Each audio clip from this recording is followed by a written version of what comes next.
Akkam jirtan kabajamtootaa fi daawwattoota maatii keekiyyaa Brookar harraga akkuma barame mana qulqullina olaanaan ijaarame qabadhee isinii dhufeetiin jira. Manni kun Diriidawaatti argama. Saaphiyaan ganda jarbaa Awwadaatti argama. Manni kun konkolaataa sadii akka gaariitti tolchee dhaabaa. Akkuma agartan manni kun manneen kilaasii 9 ofirraa qaba. Bakka salaataa qaba.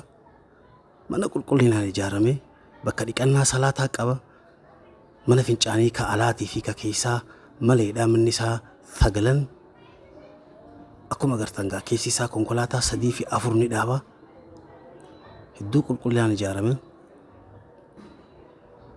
Please share follow gochuudhaan odeeffannoo manaatii fi lafaa yeroo maraa akka isin qaqqabuuf peejii keenya gamanumaa share godhaan dhaamsa keenya viidiyoo keenya hanga dhumaa isaatti ilaalaa.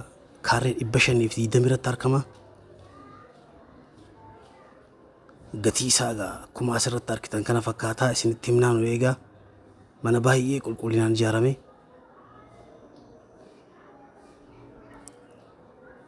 Gatiin miliyoona 17 himatu bittuun dhugaa dhufe negotiation ni qabaata jennee abdii goona. Bilbila keenya kaasirraa kanaan quunnamaa yeroo gaarii qabaadha.